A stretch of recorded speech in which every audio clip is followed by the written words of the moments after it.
When David died, I thought I was left with nothing but grief. But then his will revealed something strange. He left me only one thing, his phone.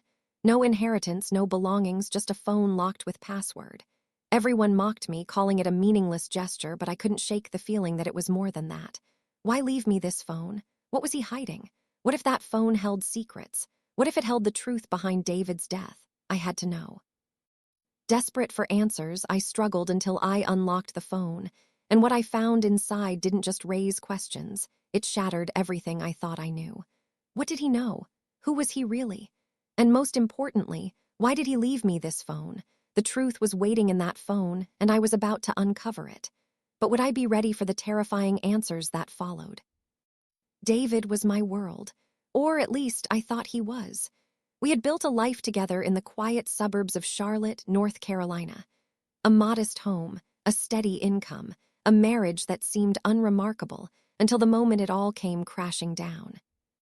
I remember the phone call like it was yesterday. It was a Tuesday morning when the officer's voice crackled through the line, barely audible. "Mrs. Sinclair, I'm sorry, but your husband has been in an accident. You need to come to the hospital immediately."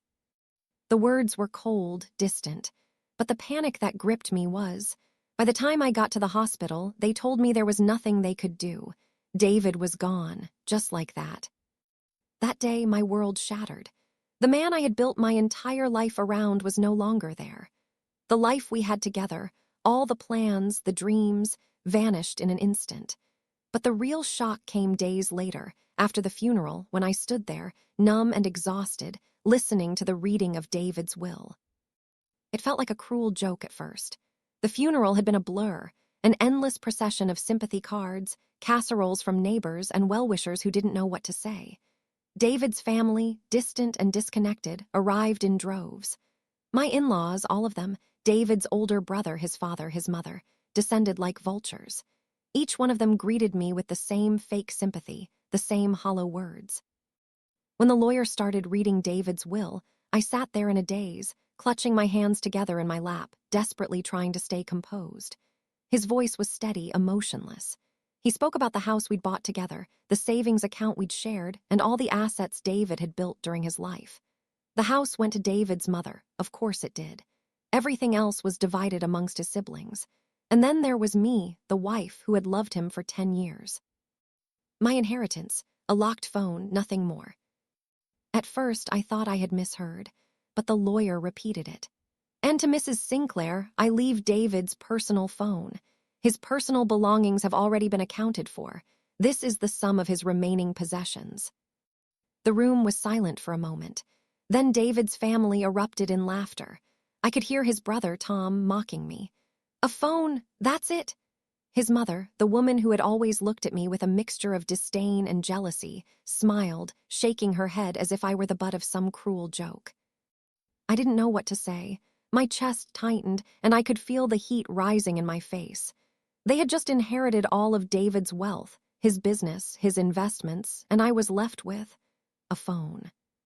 The lawyer quickly moved on, not bothering to elaborate on why David had left me with only that. But I was determined to find out. And as the family left the lawyer's office and whispered behind my back, I could feel a fire burning inside me. They thought they had won. They thought they had gotten everything. But David's last gift to me wasn't just a phone, it was something more. I couldn't shake the feeling that David had left me this phone for a reason.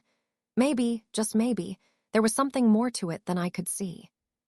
That night when the house was quiet, I sat alone at the kitchen table, staring at David's phone. It wasn't just a piece of technology, it was the last thing he'd left me. The phone felt cold in my hands, as if it were somehow mocking me. What was he hiding? What had he known that I did? I had to know. I had to find out. The phone was locked, no surprise there. David had always been secretive with his passwords. He was careful, private. I was used to it, but I never thought it would come to this. I tried a few obvious passwords.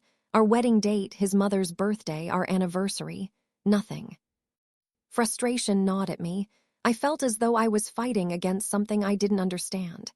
My fingers hovered over the screen, the silent ticking of the clock mocking me. I had to know. The question haunted me. What had David been trying to tell me? That night, I stayed up late Googling methods to unlock a phone. I didn't care about the ethics or the privacy. This was my husband's phone. He had left it for me. I would do whatever it took to unlock it. The next morning, I went to a repair shop, desperate. The technician told me they couldn't bypass the password without the right code. But I was relentless. "Please," I pleaded. "You don't understand. This is all I have left of him. Please help me." He relented, reluctantly agreeing to try a few tools to get into the phone. For the next few hours, I sat in silence, watching him work. Finally, after what felt like an eternity, the phone flickered to life. The password had been bypassed. I felt a rush of adrenaline, followed by a wave of dread. What was I about to uncover? Was I ready for it?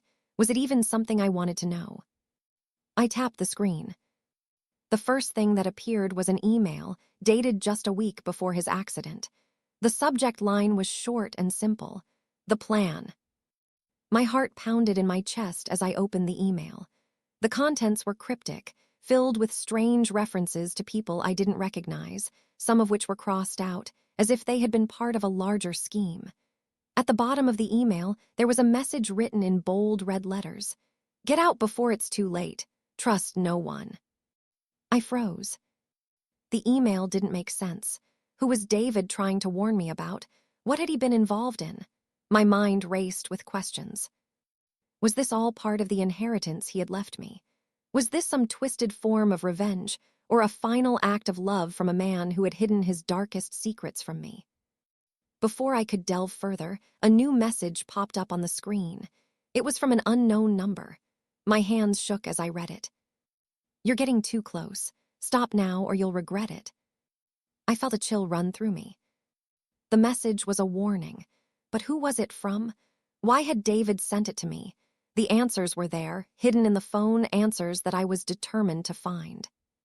But what if the answers were more dangerous than I could ever imagine? What do you think? Do you believe David left this for me on purpose? What would you do if you were in my shoes? Let me know your thoughts in the comments. And if you want to see what happens next, don't forget to hit that subscribe button and turn on notifications. I couldn't shake the feeling that the phone was mocking me. The room was eerily quiet, save for the faint hum of the refrigerator in the kitchen. The phone in my hands felt heavy, like it was pressing against my chest, making it hard to breathe. I had unlocked it, David's final gift to me, and now everything was about to change. The email titled "The Plan," the cryptic messages from an unknown person named S, the warning to trust no one. It was like David had known something was coming, something I couldn't even begin to comprehend. I couldn't just sit here and let it all slip away. I had to find out what David had left for me. I had to understand the truth. I sat at the kitchen table, my heart pounding in my chest, trying to steady my hands as I scrolled through the phone. The more I looked, the more the puzzle pieces started to fall into place. There were messages, long threads between David and someone named S. My eyes darted over each word, each line, desperate to make sense of it all. But it was like a jigsaw puzzle with too many missing pieces. There were names I didn't recognize, first names, initials too many to count. The messages seemed coded, like David had been trying to say something without directly saying it. And the more I read, the more unsettled I became. I knew something was wrong, but I couldn't figure out what. Then one message caught my eye. It was from David, and it was addressed to S. I felt a chill crawl up my spine as I read it aloud to myself. "David, it's all set. The plan is in motion. We just need to wait for the right moment. S, are you sure? There's no turning back after this. David, I know, but it's the only way. We can't stop now." The words hung in the air like a cloud of confusion and fear. What was David talking about? What plan was he referring to? My mind raced with 1,000 different possibilities, none of them making sense. My husband, the man I had spent years with, was planning something big. But what? Why didn't he tell me? I scrolled further, hopping to find more context, but it was all scattered. The next message made my heart skip a beat. It was a short text from David, dated only a few days before his accident. "David, it's all going according to plan. Once I'm gone, everything will fall into place." Gone, the words hit me like a blow to the stomach. Was David talking about his death? Was this some kind of twisted premonition? Or had he known something was coming? Had he been planning his own death, setting things in motion before he was even gone? The questions made my head spin. I couldn't sit still. I had to know more. The phone, once a simple device, had become the key to something much larger than I could have ever imagined. But the deeper I dug, the more I felt like I was unraveling a web that wasn't meant to be uncovered. I noticed another message, one that seemed out of place. It was a text from a number I didn't recognize. I hesitated before opening it, my thumb shaking as I tapped the screen. Unknown number. You're getting too close. Stop now or you'll regret it. My heart stopped. I quickly locked the phone, my hands trembling. What was this? Who was threatening me? I couldn't believe it. My head was spinning, my mind racing. Was I in danger? Was someone watching me?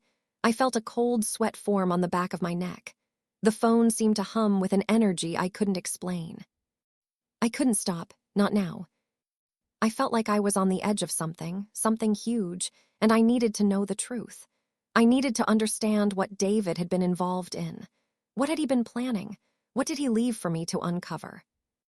But then, as if on cue, I heard the creak of the door from the hallway. Tom, David's older brother. I felt my stomach tighten as he stepped into the kitchen, his face a mask of indifference. "What are you doing with that phone?" he asked, his voice low and clipped. I quickly shoved the phone into my bag, but Tom's eyes narrowed. "You're still trying to figure it out, aren't you? Still digging into things that should have stayed buried." I stood up, my heart racing. "I'm not digging into anything," I lied, trying to keep my voice steady. "David left this to me. It's all I have left of him." Tom's lips curled into a sneer, his eyes cold. "It's just a phone, nothing more, and don't you forget it." His words sent a chill down my spine. There was something off about him, something in his tone that made my skin crawl. As he walked out of the kitchen, I couldn't shake the feeling that he knew more than he was letting on. Was he involved in this? Was he part of the plan David had left behind? I knew one thing for sure. Tom was hiding something. But what? My mind raced as I stood there, trying to piece everything together. Why had David kept these secrets from me? Why had he left me with so many questions, so many pieces of a puzzle I couldn't solve? I looked at the phone, now safely tucked in my purse. The answers were there, hidden in the texts, in the messages. But I couldn't do this alone. I needed help. I needed someone to guide me through this, to help me make sense of the chaos David had left behind. I didn't know where to turn, but I couldn't stop. Not now. What do you think? Who do you believe is behind David's strange messages? Is Tom hiding something? The days after David's funeral were a blur. Everything seemed out of focus, as if I were moving through life in slow motion. The quiet emptiness of the house, the silence where his voice used to be, was suffocating. The house that had once felt like home now felt like a tomb. I couldn't stop thinking about the phone. Each time I looked at it, my stomach twisted. The more I unlocked, the deeper I dug into David's secrets, the more twisted and complicated everything became. The messages, the warnings, the cryptic notes, there was no turning back now. I thought about what Tom had said, about David leaving me nothing more than a phone. How he'd tried to make it seem so trivial, so unimportant. But I knew better now. That phone wasn't just a device. It was the key to something much darker than I could ever have imagined. I spent hours in the silence of the house, going through every file, every conversation, every thread of information David had left behind. The more I uncovered, the more I realized how little I really knew about the man I'd spent 10 years with. David had been hiding something big, and now it was all crashing down around me. There were names in the messages I didn't recognize. Some were just initials, A.T., K.S., J.D., others were full names. But they meant nothing to me. What did they all have in common? I had no idea. And the more I searched, the more questions I had. But then something caught my eye. A conversation between David and someone named Lena, a name I hadn't seen before. I hesitated for a moment before tapping on the message, my fingers trembling. The conversation was unsettling. "David, the meeting is set. Everything will be in place. We can't afford mistakes this time. Lena, I know, but we need to be careful. If anyone finds out, we'll lose everything. David, trust me, Lena, we're too close now. There's no turning back. Once it's done, everything changes. It was unsettling, like I was reading something meant for someone else. I thought back to the day of the funeral, to the way the family had acted. They'd been so eager to claim David's wealth, his business, his legacy. But was that all there was? Was it about money, or was there something more? I kept reading. David, once I'm gone, they won't know what hit them. I'll make sure of it. I felt my breath catch in my throat. Gone, what was David talking about? His death wasn't just an accident. Had he known it was coming? And if so, why hadn't he told me? I slammed the phone down on the table, my head spinning. My vision blurred. The world around me felt like it was closing in, and for the first time since David's death, I felt a sense of dread I couldn't shake. Was I safe? Had I been living a lie all these years? What had David really been involved in? And who was Lena? I pushed those thoughts aside, trying to focus. I needed to know more. I couldn't stop now. I had to get to the bottom of this. I scrolled back through the messages, trying to find something, anything, that could give me more answers. And then I found it. A series of texts from David to Lena, sent just days before his accident. David, the deal is in motion. Everything we've planned is finally happening. The family won't know what hit them. Lena, are you sure? This could destroy everything we've built. David, it's too late to back out now. Once the pieces fall into place, we'll control everything. No one can stop us. The knot in my stomach tightened. We'll control everything. What was David trying to control? Who were they trying to take down? I couldn't make sense of it. The more I read, the more I realized I was tangled in something much bigger than I could handle. But the phone wasn't done with me yet. Another text appeared on the screen, this one from an unknown number. Unknown number.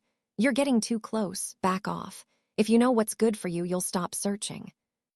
My heart pounded in my chest as the words burned into my mind. The warning was clear. Someone who knew what I was looking for, was trying to stop me. But who? And why? Why had David left me this phone if it was only going to put me in danger? I couldn't back down now. I wouldn't. But the fear gnawed at me deep inside. I had to make sense of it all. I decided to go through the contacts on David's phone. If there was anyone who could shed light on what was going on, it had to be one of his associates. I couldn't believe David had been involved in something illegal, something dangerous. He'd always been a man of integrity, or at least that's what I thought. But as I looked through the contacts, a name stood out, Michael Sinclair. David had worked with Michael for years. They'd always been close, but I never thought much of it. Michael had always been quiet, reserved. But now, the name on the phone felt like a red flag. Could he have been involved in whatever David was planning? Was he the person behind these mysterious texts? I had to find out. I had no choice. But how could I get to Michael without tipping off the rest of the family? I wasn't prepared for the answer that came to me. I needed to confront him privately. But I needed leverage. I needed something he would respond to, something that would make him speak. The thought of confronting Michael, of diving deeper into this rabbit hole, made my head spin.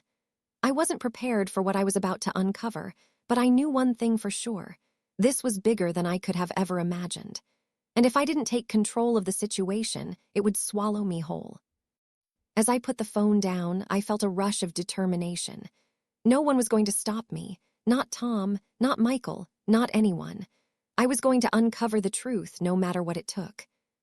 But as I was about to make my move, I heard a knock at the door. My heart leaped into my throat as I rushed to the window. There, standing on the porch, was Michael Sinclair. He was looking right at me, his expression unreadable. What do you think? Who do you think Michael is really working for? The knock at the door sent a jolt of electricity through my entire body. I had been expecting the confrontation, but not so soon. Michael Sinclair. He had shown up at my doorstep like a shadow from the past, reminding me of everything I didn't know. My heart raced, thumping so hard I thought it might burst through my chest. I stood frozen for a moment, my mind spinning. Should I open the door? Should I pretend I wasn't home? But the words in the text messages, the warning, the threats, they all pointed to Michael as being part of something much bigger. I didn't have time to hesitate. My fingers trembled as I reached for the door handle. I swung it open slowly, revealing Michael standing there in a dark suit, his face unreadable. His eyes, cold and calculating, met mine, and I felt a wave of unease wash over me. "Mrs. Sinclair," he said, his voice low and measured, "I need to speak with you." His presence felt heavy in the doorway. Michael was not a man to be underestimated. He was the kind of person who controlled the room the moment he entered it. But today, there was something different about him. His usual calm demeanor was replaced by something darker, more urgent. "What do you want?" I asked, my voice shaking but firm. I wasn't going to let him intimidate me, not after everything I had uncovered. Michael stepped forward, glancing past me into the empty hallway. "May I come in?" he asked, his tone polite but with an edge of command. I hesitated for a second, but there was no turning back now. "Fine," I said, stepping aside to let him in. He walked past me into the living room, his eyes scanning the space, as if he were looking for something. I closed the door behind us and turned to face him, my pulse quickening. "I know you've been going through David's things," Michael said, sitting down on the couch without asking. "And I know you're looking for answers." The words struck me like a slap. How much did he know? Had he been watching me all along? Did he expect me to stop? "I'm not here to make this harder on you, Sarah," he continued, his voice softening slightly. "But you're in over your head. You don't understand what's happening." I clenched my fists at my sides, fighting the rising panic in my chest. "What do you mean?" I demanded. "What's happening? Why was David involved in all of this?" Michael leaned back, his eyes narrowing as he studied me. "You're asking the wrong questions. You need to understand what David was really up against. This wasn't just about him. It was about all of us." I felt a wave of confusion crash over me. Us, I thought. Who else was involved in this? "What are you talking about?" I asked, my voice trembling now. "What was David really involved in? Why didn't he tell me anything?" Michael sighed, rubbing his temple as if he were debating how much to reveal. For a moment, the room was still, and the silence stretched out painfully between us. Then, finally, he spoke.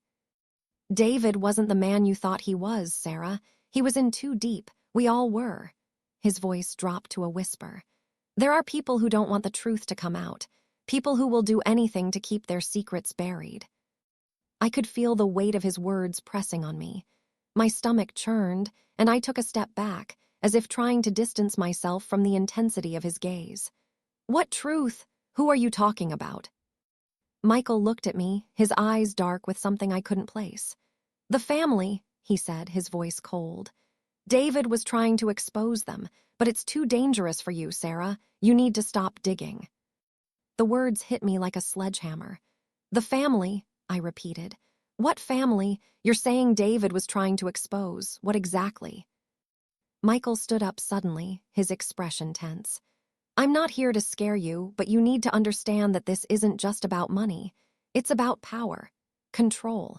If you keep going down this road, you're going to find yourself in a fight you can't win. You'll have to choose between the truth and your life." The air in the room felt thick, like I was suffocating under the weight of his words. My mind was racing. I had always known there was something off about David's family, his brother Tom, his father, the way they treated me, the way they dismissed me.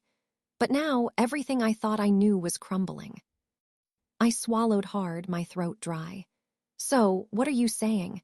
That my husband's death wasn't an accident? That he was killed because he was trying to expose them?" Michael didn't answer right away. Instead, he glanced toward the window, almost as if he were listening for something. A sound, a movement. The tension in the room was suffocating. Finally, he turned back to me. "I'm saying that David's death was no accident," he said quietly. "It was no coincidence, and now they'll come for you too if you keep digging." My hands shook as I reached for the back of the chair for support. The floor seemed to tilt beneath me. I couldn't process everything Michael had just said.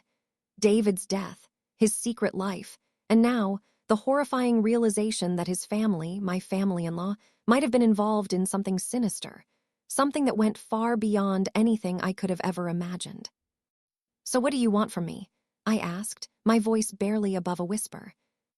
Michael's gaze softened for a moment, but his next words were just as chilling. "I'm offering you a way out, Sarah. You can stop now. Walk away. Forget about everything you've learned. Leave it all behind, and I'll make sure you're safe." I took a step back, my mind spinning. Safe? Was that what this was about? Michael wasn't offering help. He was offering silence, and I wasn't sure I could accept that.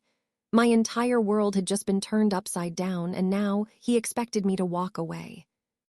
"No," I said firmly, shaking my head. "I can't walk away, not now, not after everything." Michael's expression hardened, his eyes narrowing again. "You're making a mistake, Sarah, but if you insist on going down this path, there's no turning back.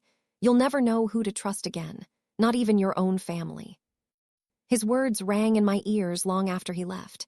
I stood there, frozen, staring at the door he just walked through, my mind racing. Michael had been right about one thing. The deeper I dug, the more dangerous it became. But I couldn't stop. I couldn't let go. David had left me this phone for a reason. If David had been trying to expose something so dark, so dangerous, how could I walk away without knowing the truth? My heart told me I was too close now, and no matter how hard I tried to push it away, I knew I couldn't stop. Not when the answers were right there, hidden in the dark corners of my own family. I wasn't afraid of the truth. What terrified me was what would happen once I uncovered it. "What do you think? Who do you think is behind David's death? Can I trust Michael, or is he just trying to protect himself?" The air in the house felt heavier than it had ever been before.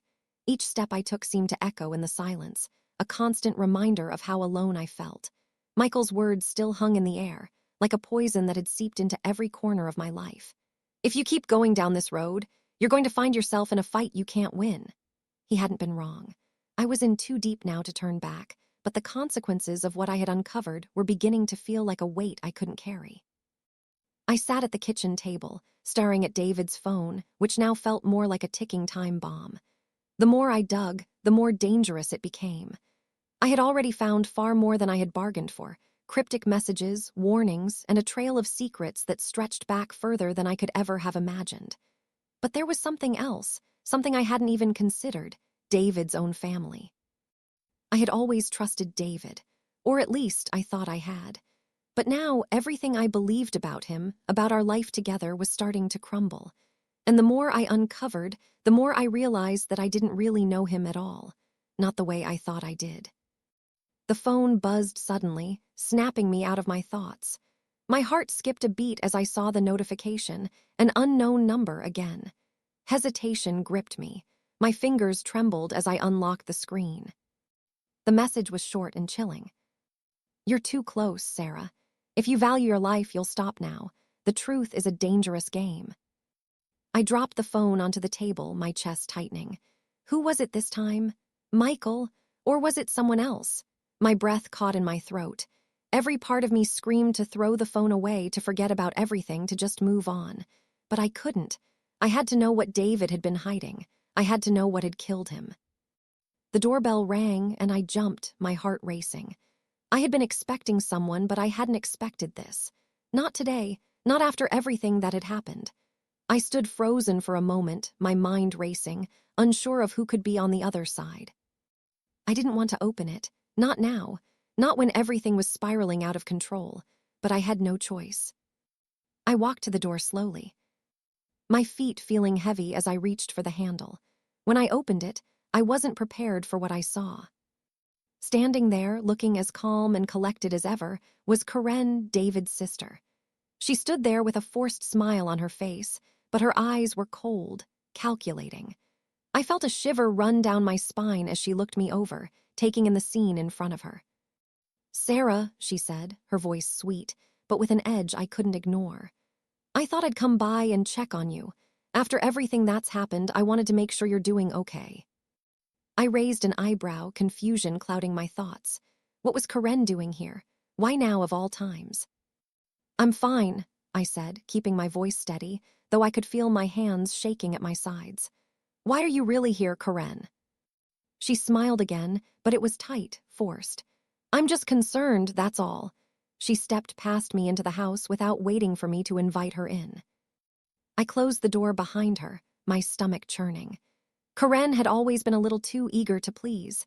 She was the picture-perfect daughter in their family, always doing what was expected, always playing the role of the doting sister. But now, something about her felt off. I couldn't shake the feeling that she knew more than she was letting on. I led her into the living room, my heart pounding with each step. What do you want, Karen? I asked, unable to keep the suspicion out of my voice. Karen sat down on the couch, crossing her legs elegantly, her eyes scanning the room.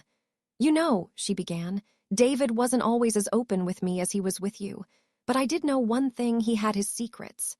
She leaned forward, her voice dropping low. And now you're digging up all of them. Isn't that right? The words hit me like a punch to the gut. She knew exactly what I had been doing. The secretive messages, the threats. It wasn't just Michael. It was Karen, too. I could feel the coldness seep into the room, and for a moment I couldn't breathe. Stay out of it, Sarah, she said, her voice suddenly sharp. You don't know what you're dealing with. There are things you'll never understand, things you'll never be able to fix. I felt a wave of nausea wash over me. It was like the room was closing in, the walls pressing down, the air thick with lies. The truth was out there, somewhere buried deep, and Karen knew it. What did David do, Karen? I asked, my voice barely above a whisper. What was he involved in? Why didn't he tell me? She didn't answer right away. Instead, she sat there, her fingers tapping rhythmically on the armrest of the couch, her eyes studying me as though weighing something, some decision. Finally, she leaned back, crossing her arms over her chest. You think David was innocent? She asked, her voice low, cold. He got in too deep, just like the rest of us. But you, she paused, her eyes narrowing, you're different. You don't belong here. You never did. I froze. The words hit me like a slap. What do you mean? Karen stood up suddenly, her expression hardening. You don't know what's coming, Sarah. You don't know who you're up against. She walked toward the door, pausing just before she reached it. Stay out of it, for your own good. This isn't your fight. She was about to leave, and something in me snapped. No, Karen, this is my fight now. You can't silence me, not anymore. Her lips curled into a smile, but it wasn't a pleasant one. I tried to warn you, she said, before turning and walking out of the door, leaving me standing there, my heart hammering in my chest. I couldn't breathe. My mind was spinning. The truth was slipping through my fingers like sand. Who was Karen, really? What was she hiding? She had been involved in something with David, I was sure of it. But what? And how deep did this all go? My thoughts raced back to the phone, to the messages, the names, the warnings. What had David been trying to uncover? And why had he left me with this phone, this terrible, dangerous piece of evidence? I needed to know. I had to know. I picked up the phone again, my fingers trembling as I scrolled through the contacts. I was so close. I could feel it in my bones. The truth was just one call away, and I wasn't going to stop now. What do you think? Do you believe Karen was involved in all of this? What do you think she's hiding? Who can I really trust? The following days felt like a blur, a chaotic whirlwind that I couldn't seem to escape. Every hour, every minute, the walls of my life seemed to close in tighter, as if the truth I was so desperately seeking was a trap I had already fallen into. My hands shook as I scrolled through David's phone, desperate for anything that could make sense of the nightmare I had found myself in. Michael Sinclair's warning, "You're getting too close," echoed in my mind, but it wasn't just Michael anymore. It was everyone. The more I uncovered, the more I realized how deep I had gotten myself involved in something dangerous, something I couldn't turn back from. But I couldn't stop, not now. I knew I had to confront Michael. I had to know why he'd come to my door that day. His words had unsettled me, his cryptic warnings making me wonder if he was trying to push me away from the truth, or if he was trying to protect me. Protect me from what? My thoughts were interrupted by the sudden buzz of my phone. My heart skipped a beat as I saw the name on the screen. Tom. I hesitated for a moment, then answered. Hello. Sarah, Tom's voice came through the line, cold and distant. "We need to talk, now." My stomach sank. What now? What did he want? I hadn't spoken to Tom since the day of the will reading. The tension between us had been palpable ever since. His attitude towards me was condescending, dismissive, and it was starting to feel like he knew more than he was letting on.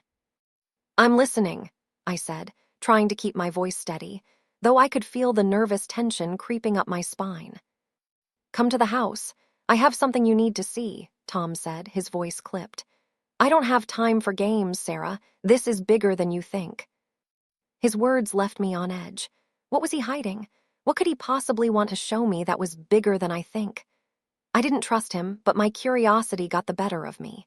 The pieces were starting to fit together in ways I hadn't expected. Michael's warning, the strange texts, the cryptic messages from David, it was all part of something larger, something that had to do with the family. "Fine," I replied, my heart pounding. "I'll be there in 30 minutes. I ended the call and stood there for a moment, trying to steady my breath. The knot in my stomach tightened. What did Tom know? And more importantly, what was he planning to do with the truth? I quickly grabbed my coat and left the house, my mind racing. As I drove to Tom's house, the weight of the situation hit me harder than ever. Each mile I drove felt like I was speeding closer to the edge of something I couldn't escape. What was going to happen when I finally confronted him? Would I finally get the answers I so desperately needed? Or would Tom's version of the truth be just as dangerous as the lies I had been uncovering? I arrived at Tom's house, a large, sprawling estate just outside of the city. It was eerily quiet as I stepped out of the car and made my way to the front door. Tom was waiting for me on the porch, his arms crossed, looking every bit the part of someone who had something to hide. "Come inside," he said curtly, stepping aside to let me in. "This won't take long." I walked in, my eyes scanning the space. The house was immaculately kept, but it felt cold, sterile, like a place where secrets were buried. Tom led me into the living room and motioned for me to sit on the couch. I hesitated before sitting, unsure of what he was about to show me. Tom sat across from me, his expression unreadable. "I'm not here to make you feel comfortable, Sarah," he said, his voice low and steady. "I'm here to give you the truth, whether you like it or not." I leaned forward, my heart pounding in my chest. "What truth?" I asked, my voice barely a whisper. He stared at me for a long moment before he spoke again. "David wasn't just some businessman, Sarah. He got involved in something big, something dangerous. And you're in the middle of it now." I felt a rush of cold air sweep through me as his words sank in. "What do you mean? What was he involved in?" My voice was shaky now, my hands trembling. Tom's gaze hardened. "It's not something you can just walk away from. The truth is, David was part of something that could ruin us all. And when he started to back out to expose it, well, let's just say it didn't go as planned." My heart skipped a beat. Expose what? What did David find out? Tom stood up suddenly, his eyes flashing with frustration. "You're not ready for the whole truth. No one in this family is." He ran a hand through his hair, packing the room. "But David thought he could fix everything. He thought he could expose what was really going on. But you know what? It cost him his life." I sat there stunned, trying to process his words. The truth? What truth? And why had David been killed for it? "David's death wasn't an accident, Sarah," Tom continued, his voice now tinged with anger. "It was orchestrated. The family didn't want him to expose what he had learned, so they took him out of the picture, and now they're coming for you." I stood up, my knees weak beneath me.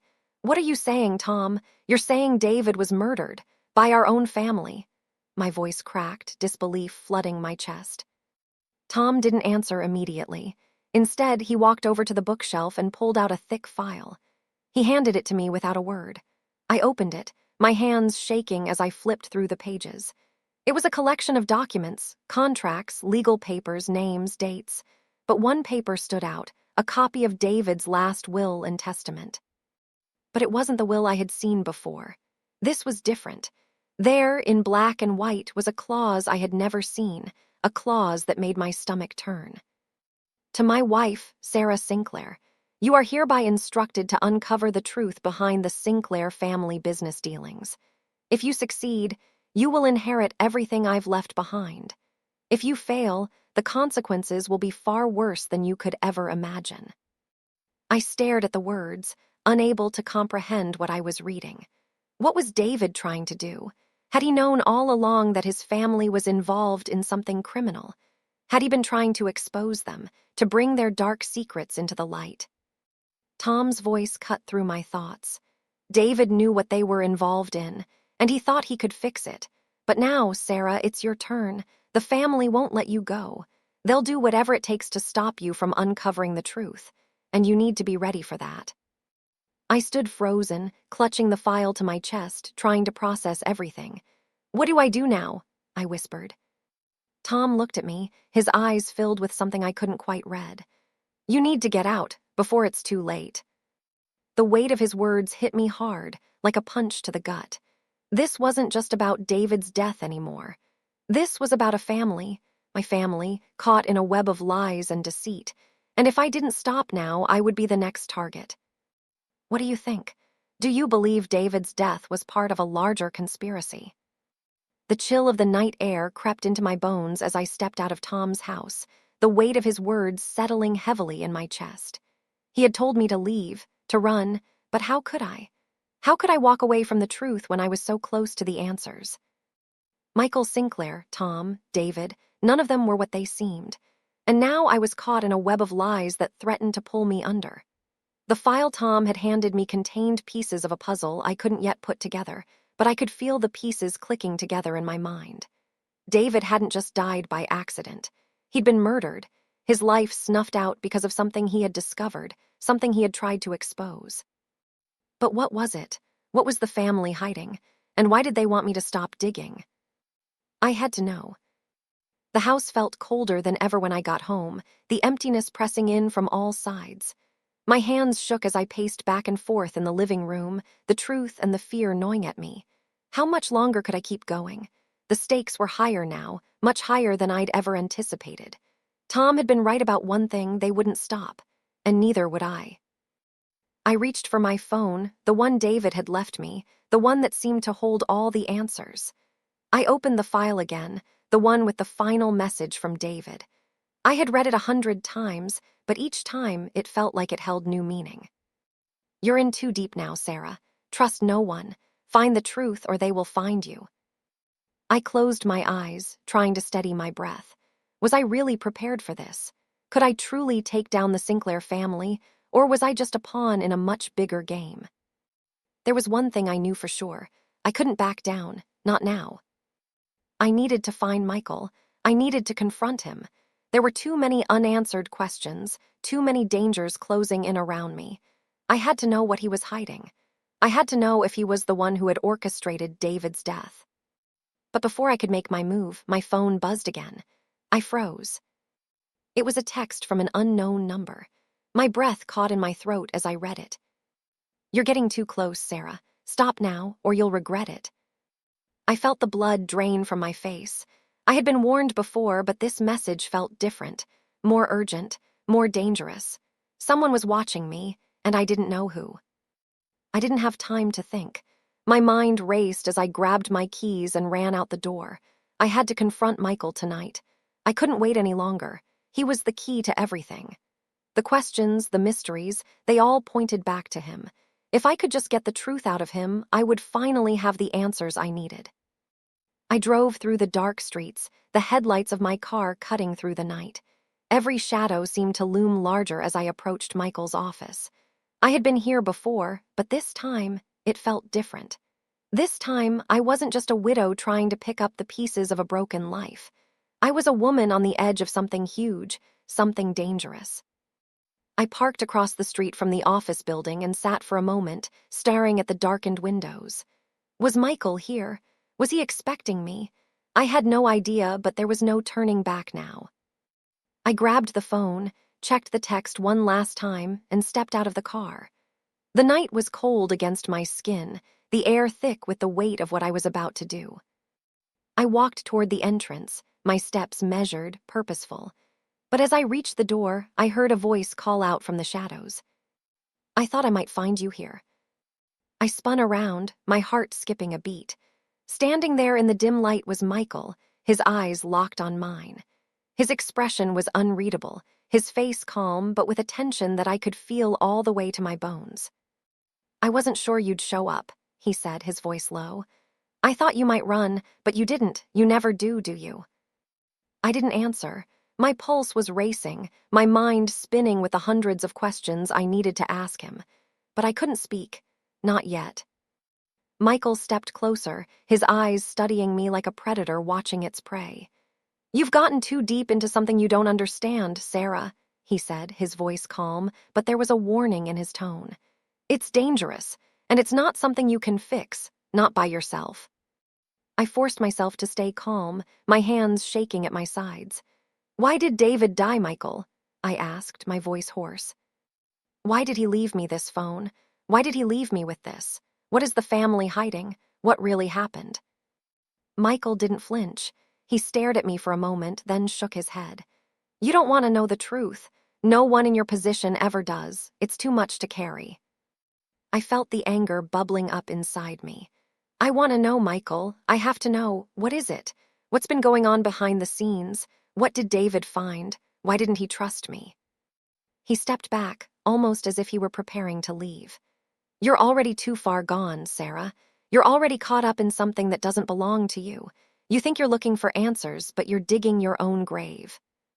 The finality in his voice hit me like a slap. I stood there for a moment, unsure of what to do. Every instinct in my body told me to turn around, to run, to stop, but I couldn't. "No," I said, my voice fierce. "I will find out what happened to David. I'll find out what you're hiding, and I won't stop. Not until I know the truth." Michael's expression darkened. For a moment, I saw a flicker of something, fear, maybe, or regret, but it was gone before I could place it. He took a step closer, his voice now a whisper. "You don't understand what you're asking for, Sarah. You're playing a game you can't win." I looked into his eyes, my heart pounding. "Then I guess I'll find out just how much I'm willing to lose." Before he could reply, I turned and walked away, my heart in my throat, but the weight of his warning hanging over me like a dark cloud. I didn't know where this path would lead. I didn't know if I'd ever get the answers I was looking for. But one thing was clear: I couldn't stop now. Michael's warning only made me more determined. I couldn't breathe. The night felt suffocating, each breath heavier than the last as I walked away from Michael's office. The cool air bit at my skin, but it did nothing to numb the pounding in my chest. The words he had spoken to me, the warnings, the cold finality of his tone, it was like a weight pressing down on me. "You don't understand what you're asking for," Michael had said. And maybe he was right, but I couldn't stop now. The truth was within my reach, and I wouldn't let it slip through my fingers. I glanced back at the office building, now a silhouette against the dark sky. Michael hadn't given me answers. He hadn't even tried. Instead, he'd threatened me, tried to scare me into backing down. But it wasn't fear that consumed me anymore. It was a burning need to know what happened to David, to understand why he'd been killed, and to expose the Sinclair family for the lies they'd been hiding for so long. I was already in too deep, and I had no intention of stopping now. I made my way to my car, my thoughts spinning like a tornado. The family, Michael, Tom, Lena, their names swirled in my mind. They all had something to hide, something dark and dangerous. But the most dangerous thing of all wasn't just what they were hiding. It was how far they were willing to go to keep the truth buried. As I drove, my hands gripped the steering wheel tightly. The world outside the car seemed distant, a blur of lights and shadows. The only thing that mattered was the truth, and I was going to find it. I had to find it. When I arrived home, the house was eerily quiet, just as it had been when I left. The silence seemed suffocating, pressing in from all sides.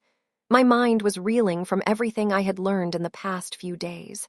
But one thing stood out above all the others. I had to confront the family, and it couldn't wait.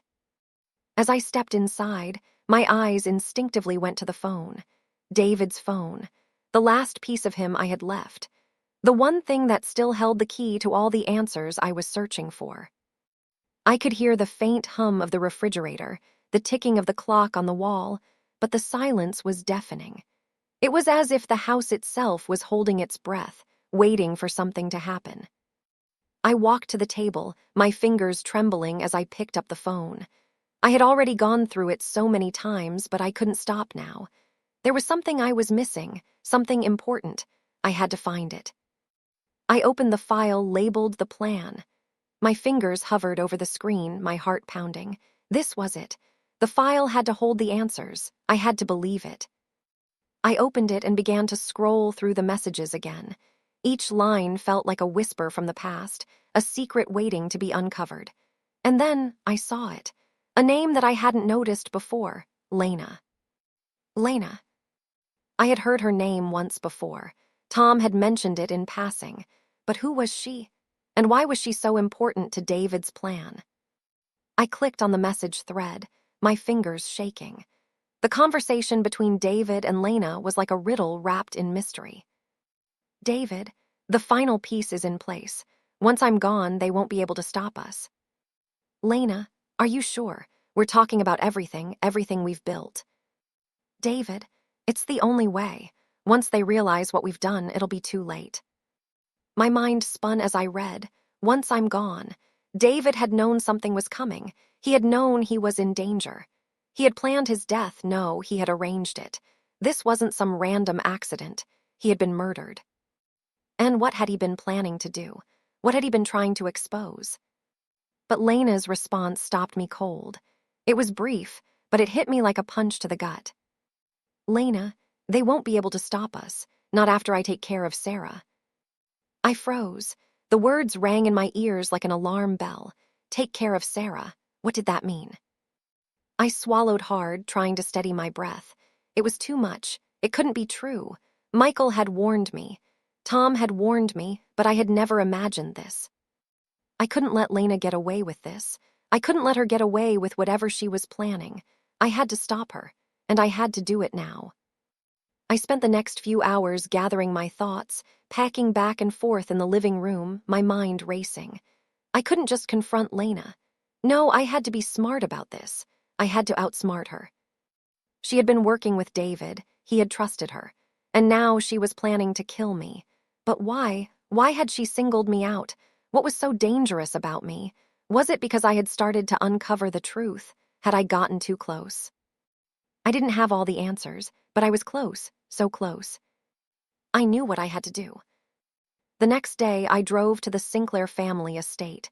I knew it was risky, but I had no choice. I needed to confront Lena. I needed to get to the bottom of this. As I drove up the long driveway, the house loomed ahead like a fortress. The windows were dark, the estate quiet, but I knew Lena would be there. She always was. I parked my car outside and stepped out, my heart pounding in my chest. My hands were cold, my stomach tied in knots, but I couldn't stop now. I couldn't let them win. I walked up to the front door and rang the bell. I waited, my breath coming in short gasps. After what felt like an eternity, the door opened. There she was, Lena. Her cold, calculating eyes met mine as she stood in the doorway. For a moment, neither of us said anything. You shouldn't have come here, she said, her voice low and dangerous. I took a step forward, my voice steady. I'm here for the truth, Lena, and you're going to give it to me. Her eyes flickered for a second, then narrowed. You think you can just waltz in here and take everything from us? I didn't flinch. You're not going to get away with it. I know what you're planning. I know everything. Lena stepped back, her face a mask of fury. You don't know anything, Sarah. You never will. Before I could respond, a movement behind me caught my eye. Tom. He stepped into the doorway, his expression unreadable, but I could see the tension in his shoulders. It's too late, Sarah, he said, his voice calm. You're already too deep. You can't stop this now. For the first time, I felt the walls close in around me. This wasn't just about David's death. It was about something bigger, something that would ruin everything. You won't stop me, I said, my voice unwavering. I'm going to expose everything. Lena smirked. You think you're in control. You're not, Sarah. You never were. The tension in the air was suffocating, but I wasn't backing down. And as the door slammed shut behind me, I realized one thing. This wasn't just a fight for the truth. It was a fight for my survival. What do you think? Can I stop Lena and Tom before it's too late? Who else is involved in this web of lies? Let me know your thoughts in the comments below. And if you want to see how this story unfolds, make sure to subscribe and turn on notifications. You won't want to miss the next chapter. This one's going to be explosive.